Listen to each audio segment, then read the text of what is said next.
think we've just lost summer in Melbourne. In the last hour, it's gone freezing cold.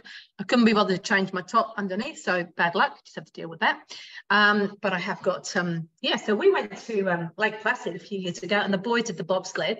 Cost an arm and a leg, and it lasted for about 40 seconds, but they had an amazing time. I just bought the souvenir. All right, so I'm making a dip. Capsicum and sun-dried tomato dip. But before I start that, the first thing I know I've got to do is actually grate Parmesan. And I've used the bowl already and I've washed it. So just to make sure it's super dry, because you don't really want the Parmesan sticking on, this is what I do. And probably a lot of you know this by now because this is one of my favorite tips.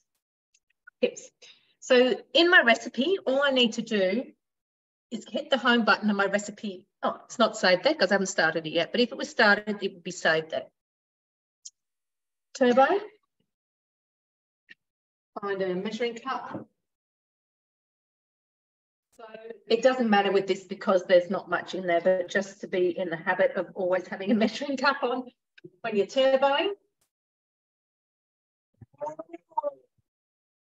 And to get out of turbo, well, to unlock the lid, you need to hit the home button.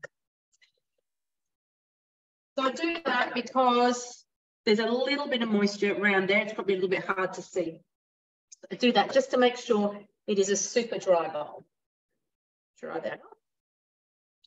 Oh, no, there is a bit there.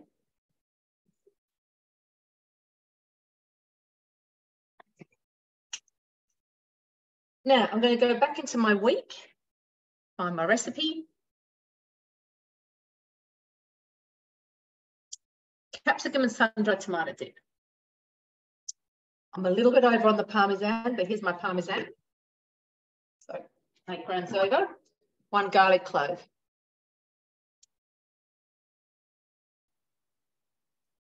Ten seconds speed 9.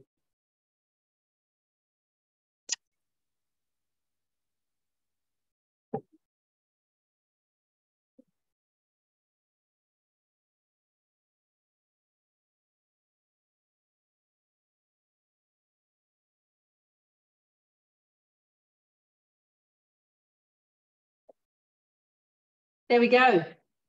Love the way, oh, it smells so good with the garlic and the Parmesan. Love the way you can grate your Parmesan when you need it. No additives and preservatives in this Parmesan. It is pure Parmesan and the garlic clove. 100 grams of sun-dried tomatoes or semi-sun-dried. These are sun-dried, drained. Oops.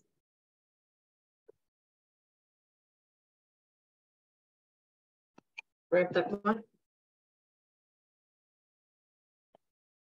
All right, that'll do. Red capsicum that I've de-seeded and cut into quarters, or half of one.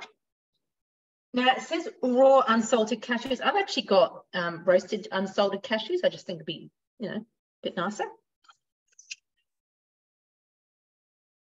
20 grams of olive oil. Well, I'm going to use some of the olive oil from the sun-dried tomatoes. That's enough. So I've got a jar here of them.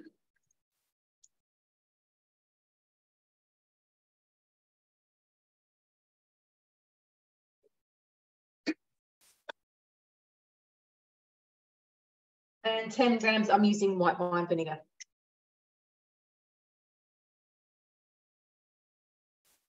Okay.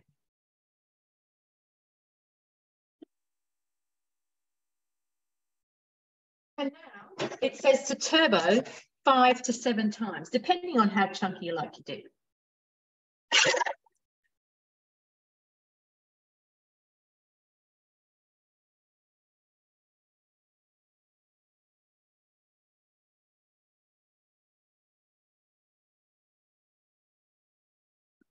Gonna have a look.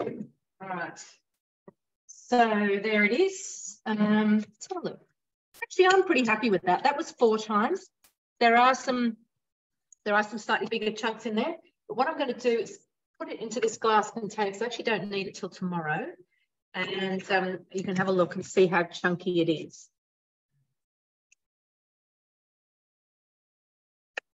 There are some nuts that are still, you know, reasonably whole. I tell you, it smells so good.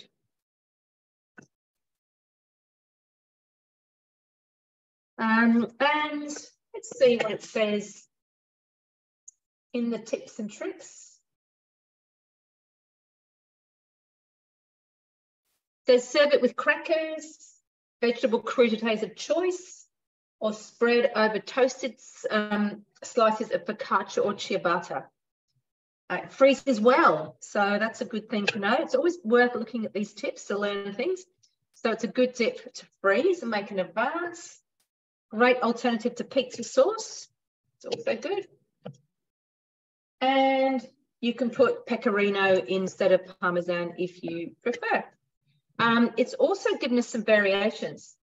So a nut-free dip, use sunflower seeds instead of cashews. A cashew-free dip, use macadamia nuts instead of cashews.